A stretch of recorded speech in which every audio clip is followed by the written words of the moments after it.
Thank you for joining me today. It's Brian Gubernick, and welcome to the No Days Off podcast, where we believe that every single day brings a new opportunity to get better. I have been thinking a lot lately about a situation I found myself in last week where I was working with a group of people who are actually great people. They're not bad by any stretch. They weren't hostile. They certainly were not incompetent, but they also did not want what I defined as leadership. They didn't ask for direction. They didn't invite direction or structure. They didn't see the need for any of that. And yet, probably as a result, there was a good amount of confusion. There was drift from our objective. There was inefficiency. Decisions were not getting made. Outcomes were not being achieved or were not improving. So the question became pretty simple to me, even though it's a rather uncomfortable question. The question was, how do you lead people who believe that they don't want to be led? How do you lead people who don't want to be led? Not because they're defiant, but because they don't see leadership as necessary.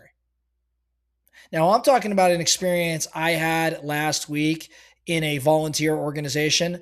But I think for many of us entrepreneurs, you are probably in a position right now, at least with one of your people within your world, that may imply that they don't want leadership, at least as they define it.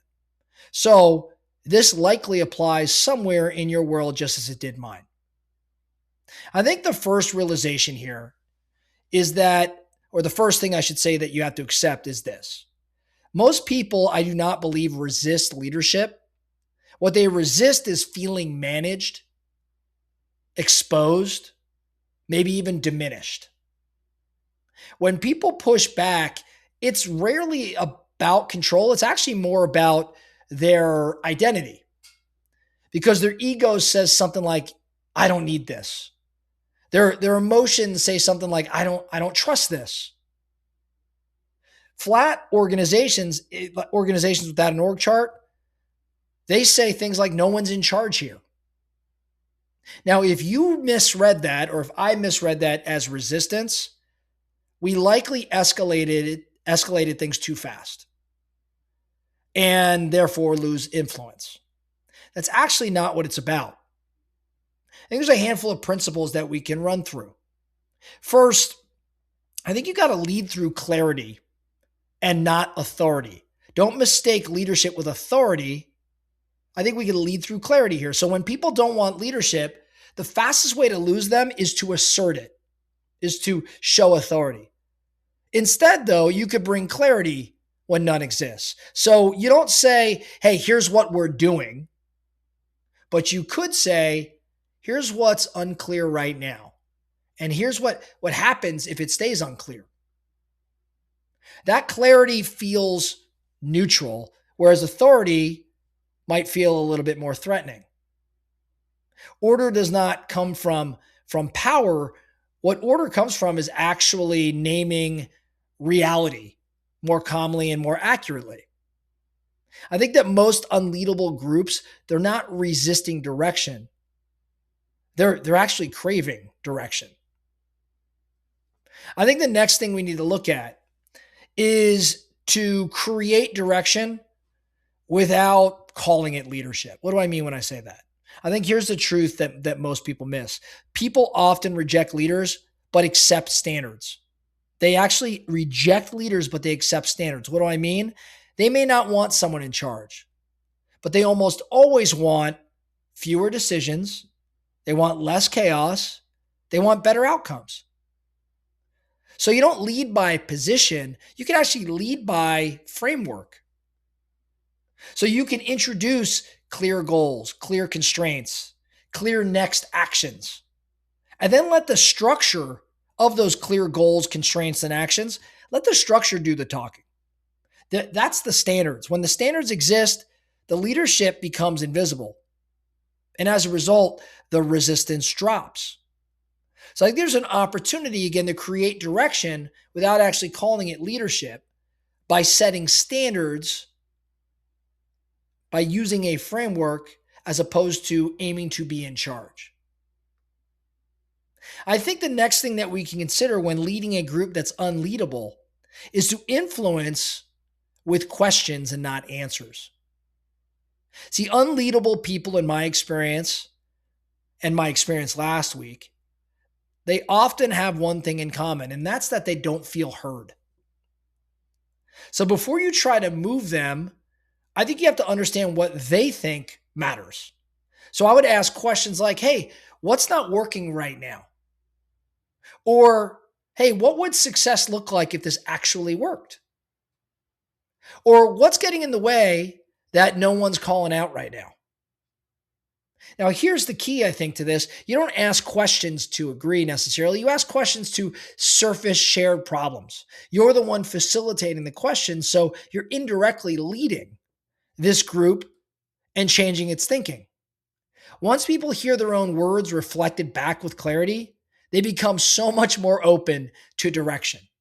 Again, it's a roundabout way of leading a group without asserting dominance. You're influencing with questions versus answers. I think the next principle to consider, especially when hierarchy is flat or unwanted, is the shift from control to consequence. What do I mean when I say that? Don't threaten, don't pressure, just simply connect actions to outcomes. So, for example, make a statement like, this is what happens if we don't decide. Or, this is the cost of doing nothing. Or, this is what we're choosing by not choosing. See, people may resist being told what to do, but they rarely argue with the consequences when they're laid out clearly. So again, you're shifting from control to consequence. You're painting the picture as to what's to happen. You're connecting the actions to the outcomes or the inaction to the outcomes. It's a great way to lead without directly leading.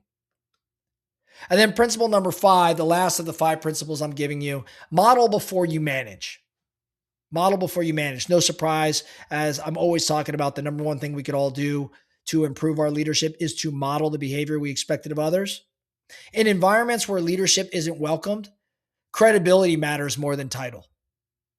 So people will watch how you handle tension, how you make decisions, how you take responsibility. So if you want order, you've got to be ordered. If you want calm, you've got to be calm. If you want accountability, you got to own your part first. Unleadable people don't follow commands. What they do follow are examples that they respect. So for me, here's kind of the reframe that changed it all. You don't lead the unleadable by forcing alignment. You lead them by reducing friction, by increasing clarity, and by letting reality really do the persuading for you. Leadership is not something you typically announce. It's something people feel when things start working better. So, a couple actions for you if you're facing this right now. Number 1, stop trying to be the leader and start being the clearest thinker in the room. Name what's unclear, name what matters. Call out that next step.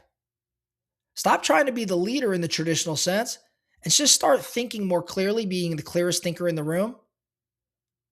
And you will become the leader by default. You will be leading by default. And then action number 2, replace some directives with questions that surface consequences. So it's not what should we do, but instead, what happens if we don't? I think that shift alone changes dynamics rather quickly.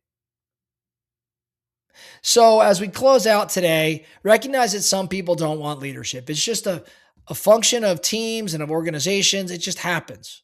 Some environments completely reject hierarchy. But that doesn't mean that leadership isn't needed. It just means it has to show up a little bit differently. It has to show up maybe less force and more clarity, maybe less ego, maybe more structure. I think that's how you bring order to some things without asking permission. And that is at least a path that I know that works when it comes to leading the unleadable. That's all I have for you today, the No Days Off podcast. Thank you so much for listening. And remember, every single day brings a new opportunity to get better. So let's get after it.